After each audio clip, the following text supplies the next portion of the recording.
Hi hello ಎಲ್ಲರಿಗೂ ನಮಸ್ಕಾರ. ನನ್ನ ಕಾಲ್ಪನಿಕ ಕಥಾಲೋಕ ಯೂಟ್ಯೂಬ್ ಚಾನಲ್ಗೆ ಸ್ವಾಗತ.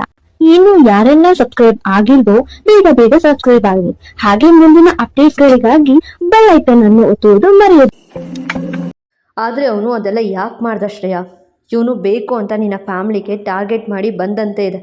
ನಿನ್ನ ಮೌಲ್ಯ ಫ್ಯಾಮ್ಲಿ ನಡುವೆ ಬಿರುಕು ಮೂಡಿಸಿ ಏನು ಸಾಧಿಸ್ತಾ? ಅವನು ಯಾಕೆ ನಿನಗೆ ಗೊತ್ತಿಲ್ಲದ ಹಾಗೆ ಯೂಸ್ ಮಾಡಿಕೊಂಡ? ಮೊದಲು ಇಲ್ಲೇ ಏನೋ ಮಿಸ್ ಅನ್ನಿಸ್ತಾ ಇರೋದು ಎಂದಾಗ, ಗೊತ್ತಿಲ್ಲ ತ್ರಿಶೂಲ್, ಆದರೆ ಹೇಗೋ ನನ್ನ ತಂಗಿ ಅಪ್ಪ ಅಮ್ಮ ಬಚಾವಾದ್ರು ಎಂದಳು. ಆತ ಇನ್ನೂ ಹಾಗೆ ಯೋಚನೆ ಮಾಡುವಾಗ, ತ್ರಿಶೂಲ್, ಎಲ್ಲ ಸತ್ಯ ಹೇಳಾಯಿತು. ಅವ್ನು ಕೊಟ್ಟ ಹಿಂಸೆಗೆ ಗಂಡಸರ ಮೇಲೆ ನಂಬಿಕೆ ಅನ್ನೋದೇ ಹೋಗಿತ್ತು ನನಗೆ ಎಂದು ಕಣ್ಣೊರೆಸಿಕೊಂಡು, ಹೀಗೆ ನನ್ನ ಎಲ್ಲ ವಿಚಾರ ನಿಮ್ಮ ಬಳಿ ಹೇಳಾಯಿತು. ಈಗ ನೀವು ಹೇಳಿ, ನನ್ನ ಈಗಲೂ ಪ್ರೀತಿಸ್ತಾ ಇದ್ದೀರಾ? ನನ್ನ ಈಗಲೂ ಮದುವೆ ಆಗ್ತೀರಾ? ನನ್ನ ಈಗಲೂ ಸಮಾಜದ ಮುಂದೆ ಹೆಂಡತಿ ಅಂತ ಒಪ್ಪೋಕ್ಕೆ ಸಾಧ್ಯನಾ? ನಮ್ಮ ಸಂಬಂಧಕ್ಕೆ ಬೆಲೆ ಇದೆಯಾ ಎಂದು ಕೇಳುವಾಗ ತ್ರಿಶೂಲ್ ಹಾಗೆ ಎದ್ದು ನಿಂತ. ಹೇಳಿ ತ್ರಿಶೂಲ್, ಈಗಲೂ ನೀವು ನನ್ನ ಒಪ್ಕೊಳ್ತೀರಾ, ಪ್ರೀತಿಸ್ತೀರಾ ಎಂದಳು. ಅವಳ ಕಡೆ ಚೂಪು ನೋಟ ಬೀರಿ ಎದುರು ಬಂದು ನಿಂತ.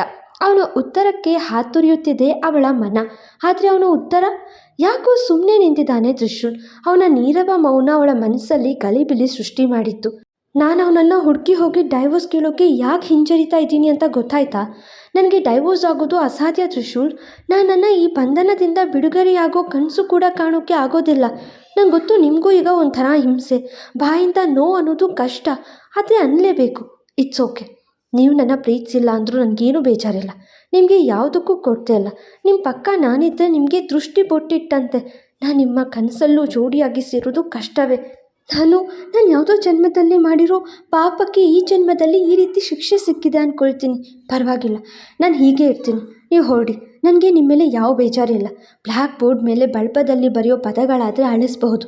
ಹಣೆ ಮೇಲೆ ಬ್ರಹ್ಮ ಬರೆದಿರೋ ಬರಹನ ಯಾರು ತಾನೇ ಅಳಿಸ್ತಾರೆ? ಫ್ಯಾಕ್ಟ್ ಒಪ್ಕೊಳ್ಳೇಬೇಕು. ಇಟ್ಸ್ ಓಕೆ ತ್ರಿಶೂಲ್ ಎಂದು ಹೇಳ್ತಿದ್ದವಳ ಬಳಿ ಬಂದವನು ಕಣ್ಣೀರು ಒರೆಸುತ್ತಾ, ಅದೇ ಬ್ರಹ್ಮ ಕಣ್ಣೀರು ಒರೆಸೋಕೆ ಮತ್ತೆ ಹಣೆ ಬರಹನ ತಿದ್ದುಪಡಿ ಮಾಡಿಸೋಕೆ ಒಬ್ಬನನ್ನು ಸೃಷ್ಟಿ ಮಾಡಿದರೆ ಎಂದ. ಅವಳಿಗೇನು ಅರ್ಥ ಆಗಲಿಲ್ಲ. ಅಂದರೆ ಎಂದು ನೋಡ್ತಾ ನಿಂತಳು. ಎಲ್ಲಿವರೆಗೂ ಏನಾಗಿದೆಯೋ ಅದು ನೀನು ಮಾತ್ರ ನಿಂತು ಹೋರಾಟ ಮಾಡಿದ್ಯಾ. ಇನ್ನು ಮುಂದೆ ಏನಾಗುತ್ತೋ ಅದನ್ನು ನಿನ್ನ ಜೊತೆಗೆ ನಾನು ನಿಂತು ಹೋರಾಟ ಮಾಡ್ತೀನಿ ಎಂದ. ಅಷ್ಟೆಲ್ಲ ಹೇಳಿದ ಮೇಲೂ ಇವನ ಈ ರೀತಿಯ ಮಾತುಗಳು ಅವಳಿಗೆ ನಂಬೋಕೆ ಕಷ್ಟ ಆಯಿತು. ನಿಜಾನ? ನೀವು ನನ್ನ ಇನ್ನೂ ಪ್ರೀತಿಸ್ತಾ ಇದ್ದೀರಾ ತ್ರಿಶೂಲ್? ಇಷ್ಟೆಲ್ಲ ಆದಮೇಲೆ ನೀವು ನನ್ನ ಹೇಗೆ ನನಗೆ ಈಗಲೇ ಎಂದು ಆಕೆಗೆ ಏನು ಹೇಳಬೇಕೋ ಗೊತ್ತಾಗದೇ ಇದ್ದಾಗ, ಎಷ್ಟು ದಿನ ಪ್ರೀತಿಸ್ತಿದ್ದೀನಿ ಅಂತ ಬರೀ ಬಾಯಿ ಮಾತಲ್ಲಿ ಹೇಳ್ತಿದ್ದೆ. ಅದು ಈ ಟೀಚರ್ ತಲೆಗೆ ಹೋಗಿಲ್ಲ ಅನಿಸುತ್ತೆ. ಈಗ ಪ್ರೀತಿ ಮಾಡ್ತಿದ್ದೀನಿ ಅಂತ ಫೀಲ್ ಮಾಡಿ ತೋರಿಸ್ತೀನಿ. ಆಗ್ಲಾತು ಅರ್ಥ ಆಗುತ್ತಾ ನೋಡೋಣ ಎನ್ನುತ್ತಿದ್ದವನ ಕೈಗಳು ಅವಳ ಮೊಗ ಬೊಗಸೆ ಹಿಡಿದಾಗ, ತ್ರಿಶೂಲ್, ನಾನು ಬೇರೊಬ್ಬರಿಂದ ಹಾಳಾಗಿದ್ದೀನಿ, ನನ್ನ ನೀವು ಹೇಗೆ ಎಂದು ಅಳುತ್ತಾ ಏನೋ ಹೇಳಲು ಬಯಸಿದ್ಲು. ಆದರೆ ಅವಳ ಮಾತು ಮುಂದುವರಿಯದಂತೆ ಅವಳ ತುಟಿಗೆ ಪುಟ್ಟ ಮುತ್ತಿಟ್ಟು ಆ ಮಾತನ್ನು ನಿಲ್ಲಿಸಿದ್ದ ತ್ರಿಶೂಲ್. ತಬ್ಬೊಪ್ಪುಗೊಂಡ ಶ್ರೇಯ ಅಚ್ಚರಿಯ ನೋಟ ಬೀರಿದಾಗ, I love you Shreya, don't you love me ಎಂದವನ ನೋಡ್ತಾ, ತ್ರಿಶೂಲ್, ನನ್ನ ಮನಸಾರೆ ಪ್ರೀತಿಸಿರೋ ಮೊದಲನೇ ಹುಡುಗ ನೀವೇ, ಕಡೆಯವರು ಕೂಡ ನೀವೇ ಎಂದಳು. ಇನ್ನು ಅವನ ಮುಂದೆ ಸತ್ಯ ಹೇಳದೆ ಹೇಗಿರೋಕೆ ಸಾಧ್ಯ? ಅಷ್ಟು ಸಾಕಿತ್ತವನಿಗೆ. ದೆನ್ ಡೋಂಟ್ ವರಿ, ನಾನಿದ್ದೀನಿ ಎಂದವನೇ ಅವಳ ಅದರದ ಸಿಹಿ ಸವಿಯುತ್ತಾ ತನ್ನ ಪ್ರೀತಿಯನ್ನು ಅರ್ಥ ಮಾಡಿಸಿದ್ದ. ಆ ಮುತ್ತಲ್ಲಿ ಅಪಾರವಾದ ಪ್ರೀತಿ ಇತ್ತು. ಮುಗಿಲೆತ್ತರದಷ್ಟು ನಂಬಿಕೆ ಇತ್ತು. ಹೇಳಲಾಗದಷ್ಟು ಧೈರ್ಯ ತುಂಬುವ ಪ್ರಕ್ರಿಯೆ ಅದು. ಮುತ್ತಿಡುತ್ತಿದ್ದ ಜೋಡಿಯ ಬಾಳಲ್ಲಿ ಇನ್ನು ಮುಂದೆಲ್ಲ ಬೆಳಕೆ ಎಂದು ಎಚ್ಚರಿಸುವಂತೆ ಹೋಗಿದ್ದ ಕರೆಂಟ್ ವಾಪಸ್ಸಾಗಿತ್ತು. ಕರೆಂಟ್ ಬಂದ ಕೂಡಲೇ ಅವನನ್ನು ಕೊಂಚ ಹಿಂದೆ ತಳ್ಳಿ ಬೆನ್ನು ಮಾಡಿ ತುಸು ನಾಚಿ ನಿಂತಳು ಶ್ರೇಯ. ಅವಳ ಸುಂದರ ಮಗುವು ನಾಚಿಕೆಯಿಂದ ಕೆಂಪು ಕೆಂಪಾಗಿರುವುದು ನೋಡಿ ನಗುವ Trishul, I love you teacher ಎಂದು ಕಿವಿಯಲ್ಲಿ ಪಿಸುಗುಟ್ಟಾಗ, ಐ ಲವ್ ಯು ತ್ರಿಶೂಲ್, ಆದರೆ ನಾನು ಹೇಗೆ ಎಂದು ಮದುವೆ ಬಗ್ಗೆ ಮಾತಾಡಲು ಶುರು ಮಾಡಿದ್ಲು. ಆದರೆ ಬಿಡದಂತೆ ತುಟಿ ಮೇಲೆ ಬೆರಳಿಟ್ಟು, ಐ ನೀಡ್ ಟೈಮ್, ನಾನು ಯೋಚನೆ ಮಾಡ್ತೀನಿ, ಓಕೆ ಎಂದ. ಸರಿ ಎನ್ನುವಂತೆ ತಲೆ ಆಡಿಸಿದವಳ ಮುಂದೆ ಮುಗ್ಧ ನೋಟ ಬೀರಿ, ಬೆಳಗಾಗಿರೋದು ಗೊತ್ತೇ ಆಗಲಿಲ್ಲ, 8:06 ಕಾಫಿ ಸಿಗುತ್ತಾ ನಿಮ್ಮ ಫೇವ್ರೆಟ್ ಸ್ಟೂಡೆಂಟ್ಗೆ ಎಂದ. ಸಮಯ ನೋಡಿದವಳೆ, 6 ಗಂಟೆ ಆಗೋಯ್ತಾ, ನನಗೆ ಗೊತ್ತೇ ಆಗಿಲ್ಲ, ಮಾಡಿ ತರ್ತೀನಿ ಎಂದು ಹೋದಳು. ಅವಳು ಹೋಗೋದು ನೋಡಿ ತುಸು ನಕ್ಕವನ ತಲೆಯಲ್ಲಿ ಆದಿತ್ಯ ಯಾಕೆ ಹಾಗೆ ಮಾಡ್ದ ಎನ್ನುವ ಅನುಮಾನ ತುಂಬಿತ್ತು. ಬೆಳಿಗ್ಗೆ ವಾಕಿಂಗ್ ಮುಗಿಸಿ ಬರುವ ವೃಷಭ್ ಬಳಿ ಟವಲ್ ಕೊಡುತ್ತಾ ನಿಂತಳು ಮೌಲ್ಯ. ಅವಳನ್ನೇ ದುರ್ಗುಟ್ಟಿದವನು ಕೆಲಸದವನನ್ನು ಕರೆದ. ವೃಷಭ್, ನಾನು ಕೊಟ್ಟ ಟವಲ್ ಯಾಕೆ ತಗೊಳ್ಳೋದಿಲ್ಲ? ತಗೊಳ್ಳಿ ಎಂದು ಪುನಃ ಮುಂದೆ ಬಂದಾಗ, ಜಸ್ಟ್ ಸ್ಟೆಪ್ ಬ್ಯಾಕ್, ಹತ್ರ ಬರೋ ಆಲೋಚನೆ ಮಾಡಬೇಡ ಕೆಲಸ ಇಟ್ಕೋಬೇಡ. ಮದುವೆ ಶಾಸ್ತ್ರಗಳು ಶುರುವಾಗತ್ತೆ, ಅವೆಲ್ಲ ಅಚ್ಚುಕಟ್ಟಾಗಿ ಮುಗಿಸ್ಕೊಟ್ಟು ರೈಟ್ ಹೇಳ್ತಾ ಇರು ನಿಂತವರಿಗೆ. ನಿನ್ನೆ ಟ್ರೈನ್ ಟಿಕೆಟ್ ಬುಕ್ ಮಾಡಿದ್ದಾಗಿದೆ. ಸ್ಟೇಷನ್ಗೆ ಡ್ರಾಪ್ ಕೊಡೋ ಕರ್ಮ ಒಂದು ಮುಗಿಸಿ ನಿನ್ನಿಂದ ಕೈ ತೊಳ್ಕೊಳ್ತೀನಿ. ವಿಭಾ ಅಕ್ಕನ ಮದುವೆಗೆ ಅಡ್ಡಿ ಆದರೆ ಎಂದು ಕುತ್ತಿಗೆಗೆ ಕೈ ಹಾಕಿದವನು ಇಲ್ಲೇ ಶವ ಮಾಡಿಬಿಡ್ತೀನಿ ಎಂದು ಎಚ್ಚರಿಸುವಾಗ ಕೆಲಸದವನು ಬಂದ. ಮೌಲ್ಯ ಕಣ್ಣಿಂದ ಕಣ್ಣೀರಿನ ಜೊತೆಗೆ ಭಯ ಕಂಡಿತ್ತು. ಅವನನ್ನು ನೋಡಿ, ಹೇ, ಇನ್ನು ಮುಂದೆ ನನ್ನ ಜಾಗಿಂಗ್ ಮುಗಿಸಿ ಬಂದಮೇಲೆ ಟವಲ್ ಕೊಡೋ ಕೆಲಸ ನೆನಪಲ್ಲಿಟ್ಕೊ. ಯಾರ್ಯಾರೋ ನೆಪ ಹುಡುಗಿ ಹತ್ರ ಬರೋದು ಬೇಡ ಎಂದು ಹೋದ. ಕೆಲಸದವನು ತಾನೇನೂ ಕಂಡೇ ಇಲ್ಲ ಎನ್ನುವಂತೆಯೇ ಅಲ್ಲಿಂದ ಜಾಗ ಖಾಲಿ ಮಾಡಿದ್ದ. ಅವನು ಹೋದೆಡೆ ನೋಡ್ತಾ, ಹೀಗೆ ಬೈದಿರಾ ಬೈರಿ ವಿಷಯ್, ಆದರೆ ನಿಮ್ಮ ಅಕ್ಕ ಮದುವೆ ಆಗಿ ಹೋದಂತೆ ನನ್ನ ಅಕ್ಕನ ಬದುಕು ಸರಿ ಮಾಡ್ತೀನಲ್ಲ, ಆಗ ನಿಮಗೆ ಅನಿಸುತ್ತೆ ಮೌಲ್ಯ ಮಾಡಿದ್ದು ತಪ್ಪಲ್ಲ ಅಂತ. ಅಲ್ಲಿವರೆಗೂ ಹೀಗೆ ಬೈತಾ ಇರಿ, ಐ ನೆವರ್ ಮೈಂಡ್ ಎಂದುಕೊಂಡು ಈ ರೀಚಾಗಿ ಭಾವನ ಸುಳಿವು ಸಿಕ್ತೋ ಇಲ್ವೋ. ಫೋನ್ ಮಾಡ್ತೀನಿ ಅಂದಿದ್ಲಲ್ಲ, ದೇವ್ರೆ ಬೇಗ ಭಾವ ಸಿಗೋ ಹಾಗೆ ಮಾಡಪ್ಪ. ಮುದ್ದಾಗಿರೋ ಮಗನನ್ನು ನೋಡಿದ ಮೇಲೆ ಖಂಡಿತ ಅವ್ರಿಗೆ ಎಲ್ಲ ಕೋಪ ಮಾಯ ಆಗುತ್ತೆ. ಅಕ್ಕನ ಜೊತೆಗೆ ಮತ್ತೆ ಸುಖ ಸಂಸಾರ ಶುರು ಮಾಡ್ತಾರೆ ಎಂದು ಬೇಡಿಕೆ ಇಟ್ಟಳು. ಆದರೆ ಅವಳಿಗೆ ಗೊತ್ತಿಲ್ಲ ಆದಿತ್ಯ ಬಂದರೆ ಕತೆ ಬೇರೆಯೇ ಆಗುತ್ತೆ ಅಂತ. ಇತ್ತ ಕಾಫಿ ಮಾಡ್ತಿದ್ದ ಶ್ರೇಯಾಗೆ ಮನಸ್ಸಲ್ಲಿ ಎಷ್ಟೋ ಭಾರ ಕಮ್ಮಿಯಾದಂಗಿತ್ತು. ತನ್ನ ನೋವಿಗೆ ಮುಲಾಮಾಗಿ ತ್ರಿಶೂಲ್ ನೋಡಿದ ಮುತ್ತು ಮನಸ್ಸಲ್ಲಿ ಹೊಸ ಆಸೆಗಳಿಗೆ ಕನಸುಗಳಿಗೆ ಮುನ್ನುಡಿಯಾಗಿತ್ತು. ತನ್ನ ಕತೆ ಮುಗ್ದಿಲ್ಲ ಎನ್ನುವ ಧೈರ್ಯ ಬಂದಿತ್ತು. ತನಗೂ ತನ್ನ ಬದುಕಲ್ಲಿ ತನ್ನ ಆಸೆಗಳನ್ನು ಈಡೇರಿಸಿಕೊಳ್ಳೋ ಅವಕಾಶ ಇದೆ ಅನಿಸಿತ್ತು. ಮನಸ್ಸು ಹಗುರಾಗಿ ಕತ್ತಲೆಯಿಂದ ಬೆಳಕಿನೆಡೆಗೆ ಸಾಗುವ ಸೂಚನೆ ಸಿಕ್ಕಿತ್ತು. ಗ್ರಹಣ ಮುಕ್ತಿ ಕೊಟ್ಟ ಶುಭಗಳಿಗೆ ಎನಿಸತೊಡಗಿತ್ತು. ಅದೆಲ್ಲ ಆಲೋಚನೆ ಮಾಡ್ತಿದ್ದವಳ ಮುಂದೆ ಹಾಲುಕ್ಕುವುದು ಕಣ್ಣಿಗೆ ಬೀಳಲಿಲ್ವೇನೋ. ಹಾಲುಕ್ಕಿದ ನಂತರ ಸ್ಟವ್ ಆಫ್ ಮಾಡ್ತಾ ಅವಳ ಕಿವಿಯಲ್ಲಿ, ಕನಸು ಕಾಣೋ ಅವಶ್ಯಕತೆ ಇಲ್ಲ ಟೀಚರ್, ನಿಮ್ಮೆಲ್ಲ ಕನಸು ನನಸಾಗಿಸೋಕೆ ನಾನಿದ್ದೀನಿ ಎಂದು ಬಿಸುಗುಟ್ಟಿದ ತ್ರಿಶೂಲ್. ಹಾಲೆಲ್ಲ ಉಕ್ಕರಿತು. ನಾನು ಬೇರೇನೋ ಯೋಚನೆ ಮಾಡ್ತಿದ್ದೆ ಎಂದವಳ ಬೆನ್ನಿಗಪ್ಪಿದವನೇ, ಬೇರೇನೋ ಅನ್ನೋದ್ರಲ್ಲಿ ಮತ್ತೇನೋ ಇದೆ ಅನ್ನಿಸ್ತದೆ, ಆಮ್ ಐ ರೈಟ್ ಎಂದ. ಹಾಗೇನಿಲ್ಲ ತ್ರಿಶೂಲ್, ಬಿಡಿ ಕಾಫಿ ಮಾಡಬೇಕು ಎಂದಳು. ಹಾಲುಕ್ಕಿದೆ, ಯಾಕೆ ಹೇಳಿ ಎಂದ. ಬೇಜವಾಬ್ದಾರಿತನ ನಂದು, ಅದಕ್ಕೆ ಉಕ್ಕಿದೆ, ಬಿಡಿ ನಾನಿದನ್ನು ಕ್ಲೀನ್ ಮಾಡ್ತೀನಿ ಎಂದವಳನ್ನು ಮತ್ತಷ್ಟು ಬಿಗಿಯಾಗಿ ಅಪ್ಪಿ, ಹೊಸ ಮನೆಗೆ ಬೇಕಂತಲೇ ಹಾಲು ಉಕ್ಕಿಸ್ತಾರೆ, ಯಾಕೆ ಹೇಳಿ ಎಂದ. ಹಾಲು ಉಕ್ಕಿದಷ್ಟು ಹರುಷ ಪ್ರೀತಿ ನೆಮ್ಮದಿ ತುಂಬಿ ಬರುತ್ತೆ ಅಂತ ಎಂದಳು. ಈಗ ಹಾಲು ಉಕ್ಕಿದ, ಯಾಕೆ ಹೇಳಿ ಎಂದವನ ಮಾತಾಳಿಸುತ್ತಿರುವಾಗ, ಅದೇ ಹರುಷ ಪ್ರೀತಿ ನಂಬಿಕೆ ನೆಮ್ಮದಿ ತುಂಬಿ ಬರಲಿ ಅಂತ. ಏನಂತೀರ ಟೀಚರ್ ಎಂದ. ಅವಳ ಮನಸ್ಸು ಉಲ್ಲಾಸದಿ ನಲಿಯಿತು. ಮೊಗದಲ್ಲಿ ನಗು ಅರಳಿತು.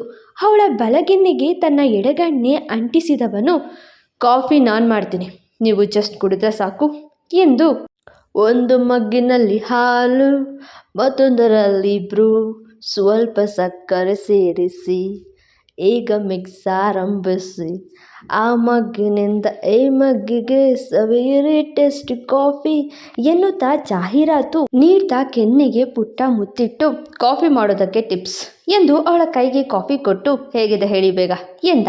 ಅವಳಿಗೆ ಈ ರೀತಿಯ ಸಿಹಿ ನಿಮಿಷಗಳು ತನಗೂ ಲಭಿಸುತ್ತೆ ಎನ್ನುವ ಸಣ್ಣ ಸುಳಿವಿರಲಿಲ್ಲ. ತಾನು ಬೆಂಗಳೂರಿಗೆ ಬಂದಾಗ ನೆಲೆ ನಿಲ್ಲಲಾಗದಷ್ಟು ಹೆದರಿದ್ಲು. ಆದರೆ ತ್ರಿಶೂಲ್ ಅವಳ ಬಾಳಲ್ಲಿ ಬಂದಮೇಲೆ ಅಳುವಿಗೆ ಸಣ್ಣದಾಗಿ ವಿರಾಮ ನೀಡಲು ಕಲಿತ್ಲು. ತನಗೊಬ್ಬ ಹುಡುಗ ಕಾಫಿ ಮಾಡಿಕೊಡ್ತಾನೆ ಅಂತ ಊಹಿಸಿದವಳಿಗೆ ಅವಳ ಬಾಳಿಗೆ ಸೆಕೆಂಡ್ ಚಾನ್ಸ್ ಸಿಕ್ಕಿ ಹೇಳಿ ಮಾಡಿಸಿದ ಹುಡುಗ ಬದುಕಿಗೆ ಬಂದಾಗ ಆಗೋ ಖುಷಿಯನ್ನು ಅವಳ ಕಣ್ಣುಗಳು ಅಳುವುದರ ಮೂಲಕವೇ ಹೊರ ಹಾಕಿದ್ವು. ಯಾಕೆ ಟೀಚರ್, ಕಾಫಿ ಪೌಡರ್ ಬದಲು ಚೆಲ್ಲಿ ಪೌಡರ್ ಹಾಕಿದ್ನಾ ಹೇಗೆ ಎಂದು ಹಾಸ್ಯ ಮಾಡಿದಾಗ ಕಾಫಿ ಕಪ್ ಅಲ್ಲೇ ಇಟ್ಟವಳು ಅವನನ್ನು ಮೆಲ್ಲಗೆ ಅಪ್ಪಿದಳು. ಯಾಕೆ ಶ್ರೇಯಾ, ಏನಾಯಿತು ಎಂದು ಕೇಳಿದವನಿಗೆ, ತ್ರಿಶೂಲ್ನನ್ನು ನೀವು ಯಾವತ್ತೂ ದೂರ ಮಾಡಲ್ಲ ಅಲ್ವಾ ಎಂದು ಕೇಳುತ್ತಾ ಅವನಡೆ ನೋಡಿದ್ಲು. ಅವಳ ಕಣ್ಣಲ್ಲಿ ನೀನು ಕೂಡ ನನ್ನ ಕೈ ಬಿಟ್ಟರೆ ಬದುಕೋಕ್ಕೆ ಸಾಧ್ಯ ಇಲ್ಲ ಎನ್ನುವುದು ಸ್ಪಷ್ಟವಾಗಿತ್ತು. ಮತ್ತೆ ಮೋಸ ಹೋಗೋಕ್ಕೆ ಹೆದರುತ್ತಿರುವುದು ಕೂಡ ಅರ್ಥ ಆಯಿತು ಅವನಿಗೆ. ಎಷ್ಟು ವರ್ಷ ಕೂಡಿಟ್ಟ ಕಿಸ್ ನಿಮ್ಮ ಪಾಲಾದ ಮೇಲೂ ಇನ್ನೂ ಡೌಟ್ ಇದೆಯಾ? I love you Shreya. ಯಾವುದೇ ಕಾರಣಕ್ಕೂ ಯಾವುದೇ ಸಂದರ್ಭದಲ್ಲೂ ನಿನ್ನ ಕೈ ಬಿಡಲ್ಲ, ಟ್ರಸ್ಟ್ ಮೀ ಎಂದವನು ತಾನೇ ಕಾಫಿ ಕಪ್ ತೆಗೆದುಕೊಂಡು ಅವಳ ತುಟಿ ಬಳಿ ಇಟ್ಟು, ಲೈಫ್ ಲಾಂಗ್ ನಿನ್ನ ಹೂವಂತೆ ಮೃದುವಾಗಿ ಜೋಪಾನ ಮಾಡ್ತೀನಿ, ಹಾಗೆ ಫೇವ್ರೆಟ್ ತುಂಬಿಯಂತೆ ಪ್ರೀತಿ ಮಾಡ್ತೀನಿ ಎಂದು ತರಲೆ ಮಾಡಿದ್ದ ಹಣೆಗೆ ಹಣೆ ಸೇರಿಸಿ ಹಾಗೆ ನಗುತ್ತಾ ಕಾಫಿ ಕುಡಿದು, ತುಂಬ ಚೆನ್ನಾಗಿದೆ ಎಂದಳು. ತಕ್ಷಣ ಅದೇ ಕಪ್ಪಿಗೆ ತುಟಿ ಸೇರಿಸಿದವನು, ಹೌದಾ ಎಂದು ಸವಿದು, ಎಸ್ ಈಗ ಚೆನ್ನಾಗಿದೆ ಎಂದು ನಗುವಾಗ, ಪಾರ್ಟ್ನರ್ ಗುಡ್ ಮಾರ್ನಿಂಗ್ ಎನ್ನುತ್ತಾ ಓಡೋಡಿ ಬಂದಿದ್ದ ಚಿಂಟು. ಅಮ್ಮ ಇಳಿಸದೇ ಇದ್ರೂ ಜಾಣಮರಿಯಂತೆ ಎದ್ದು ಅಮ್ಮನನ್ನು ಹುಡುಕಿ ಬಂದು ತನ್ನ ಪಾರ್ಟ್ನರ್ ಮುಖ ನೋಡಿ ಗೆಲುವಿನ ನಗು ನೀಡ್ತಾ ಬಂದಿದ್ದ. Hello my little partner, very good morning ಎನ್ನುತ್ತಾ ಶ್ರೇಯನ ಬಿಟ್ಟು ಪುಟಾಣಿ ಚಿಂಟುನ ಎತ್ಕೊಂಡವನು, ಏನು ಕುಡಿತಾರೆ ನಮ್ಮ ಲಡ್ಡು ಬಾಸ್, ಹಾರ್ಲಿಕ್ಸ್ ಆರ್ ಬೂಸ್ಟ್ ಎಂದ.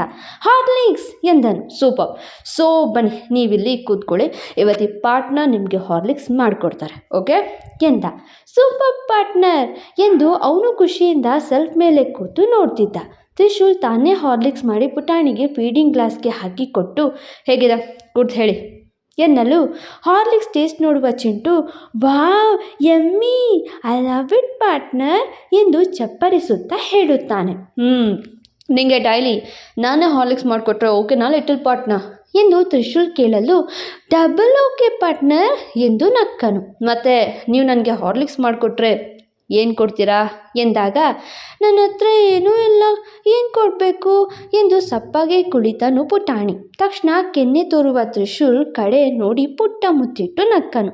ಅವರಿಬ್ಬರನ್ನು ನೋಡ್ತಾ ಶ್ರೇಯಾ ಮನಸ್ಸು ನೆಮ್ಮದಿಯಿಂದ ಉಸಿರಾಡಿತು. ಅವಳ ನಗು ನೋಡಿ, ಮಮ್ಮ ಗುಡ್ ಮಾರ್ನಿಂಗ್ ಎಂದು ತನ್ನನ್ನು ಎತ್ಕೋ ಎನ್ನುವಂತೆ ಕೈ ಎರಡೂ ಚಾಚಿ ಕೇಳಿದ. ಹಾಗೆ ಬಂದು ಎತ್ಕೊಂಡು, ಗುಡ್ ಮಾರ್ನಿಂಗ್ ಮಗ್ನೆ ಎಂದಳು ಕೆನ್ನಿಗೆ ಮುತ್ತಿಟ್ಟು. ಹಾಗೆ ನನ್ನ ಈಗ ಇಳಿಸಿ ಮಮ್ಮ ಎಂದ. ಇಳಿಸಿದ್ಲು. ಹಾಗೆ ಹಿಡಿದು ಅಮ್ಮನ ಬಳಿ ಬಂದು, ಮಮ್ಮ ಏನೋ ಹೇಳಬೇಕು ಎಂದ. ಏನು ಚಿಂಟು ಪುಟ್ಟ ಎಂದು ಅವನ ಸಮಕ್ಕೆ ಕೂತು ಕೇಳಿದ್ಲು. ಮಮ್ಮ ಅದು ಎಂದು ರಾಗ ತೆರೆದ. ಏನದು ಎಂದು ಕಾಳಜಿಯಿಂದ ಕೇಳಿದ್ಲು. ಮಗ ಏನೋ ಹೇಳ್ತಾನೆ ಅಂದರೆ ಏನದು ಅನ್ನೋ ಕುತೂಹಲದಿಂದ. ಅದು ಮಮ್ಮ ಪಾರ್ಟ್ನರ್ ಹಾರ್ಲಿಕ್ಸ್ ಎಷ್ಟು ಚೆನ್ನಾಗಿ ಮಾಡಿಕೊಡ್ತಾರೆ ಗೊತ್ತಾ ಮಮ್ಮ ಎಂದ. ಹೌದಾ ಎಂದಳು. ಆದರೆ ನಿಮಗೆ ಹಾರ್ಲಿಕ್ಸ್ ಮಾಡೋಕ್ಕೆ ಯಾಕೆ ಬರಲ್ಲ ಮಮ್ಮ, ಕಲ್ತ್ಕೊಳ್ಳಿ ಪಾರ್ಟ್ನರ್ ಹತ್ತಿರ ಎಂದು ಅಮ್ಮನ ಕಾಲೆಳೆದು ತಮಾಷೆ ಮಾಡಿ ಓಡಿದ. ಹೌದೇನೋ, ನಿಲ್ಲು ಇದೆ ನಿಂಗೆ ಎಂದು ಶ್ರೇಯಾ ಮಗನ ಕಡೆಗೆ ಓಡಬೇಕು. ಅವಳ ಕೈ ಹಿಡಿದು ತನ್ನ ಬಳಿ ಎಳೆದುಕೊಳ್ಳುವ ತ್ರಿಶೂಲ್, ಸಂತೂರ್ ಮಮ್ಮಿ ಆಗೋದಲ್ಲ ಹೆಚ್ಚು ಟೀಚರ್, ಪುಟಾಣಿಗೆ ಹಾರ್ಲಿಕ್ಸ್ ಮಾಡಿಕೊಡೋದು ಕಲಿಯೋದು ಕೂಡ ಹೆಚ್ಚು ಎಂದು ಕಾಡಿಸಲು, ಹೌದು ನನಗೆ ಬರಲ್ಲ, ನೀವು ಹೇಳ್ಕೊಡ್ತೀರಾ ಎಂದವಳನ್ನು ಮತ್ತಷ್ಟು ಸನಿಹಕ್ಕೆ ಎಳೆದುಕೊಂಡವ. ನನ್ನ ಟೀಚರ್ಗೆ ಕ್ಲಾಸ್ ತಗೊಳ್ಳೋಕ್ಕೆ ನಾನು ರೆಡಿ, ನೀವು ರೆಡಿನಾ ಟೀಚರ್ ಎಂದು ಮತ್ತಷ್ಟು ಕಾಡುತ್ತಾ ಮೊಗದ ಬಳಿ ಬಾಗುವಾಗ, ತ್ರಿಶೂಲ್ ಅವ್ನು ಬರ್ತಾನೆ, ಪ್ಲೀಸ್ ದೂರ ಬಿಡಿ ತ್ರಿಶೂಲ್ ಎಂದು ಹೆದರುವ ಶ್ರೇಯಾ ಅವನನ್ನು ದೂಡಿ, ಪುಟಾಣಿ ಚಿಂಟುಗಿಂತ ಕಾಟ ಕೊಡುತ್ತೆ ದೊಡ್ಡದಾಗಿರೋ ಪುಟ್ ಪಾಪು ಎಂದು ನಗುತ್ತಾ ಹೋದಳು. ಅವಳ ನಗು ನೋಡ್ತಾ, I love you teacher, I love you ಎಂದು ಖುಷಿಪಟ್ಟ. ಆದರೆ ಇವನ ಖುಷಿ ಕಸಿಯುವಂತೆ ಅಜ್ಜ ಊರಲ್ಲಿ ಶ್ರೇಯಾ ಅಪ್ಪ ಅಮ್ಮನ ಮುಂದಿದ್ದಾರೆ ಅನ್ನೋದೇ ಬೇಸರ. ಮುಂದೆ ಅಜ್ಜ ಏನು ಮಾಡೋಕ್ಕೆ ಹೋಗಿ ಏನು ಮಾಡ್ತಿದ್ದಾರೆ ಮುಂದಿನ ಸಂಚಿಕೆಯಲ್ಲಿ. ಡಾಲ್ ಆದಿತ್ಯ ಮುಂಬೈನಲ್ಲೇ ಇರೋದು ಪಕ್ಕ ಆಗಿದೆ. ನಮ್ಮ ಟೀಮ್ ಅವನನ್ನು ಹುಡುಕಿ ಕರ್ಕೊಂಡು ಬರೋಕ್ಕೆ ಹೋಗಿದ್ದಾರೆ. ಅವ್ನು ಸಿಕ್ಕಿದ್ರೆ ಆ ಟೀಚರ್ ಲೈಫು ಆದಿ ಕೈಗೆ, ಆ ತ್ರಿಶೂಲ್ ಲೈಫ್ ನಿನ್ನ ಕೈಗೆ ಎಂದು ಅಪ್ಪ ಹೇಳಿದ ಮಾತು ನೆನೆದು ಆದಿತ್ಯ ಸಿಕ್ಕ ವಿಚಾರ ರೀಚಾ ಮೌಲ್ಯಗೆ ಹೇಳಲು ಕರೆ ಮಾಡ್ತಾಳೆ.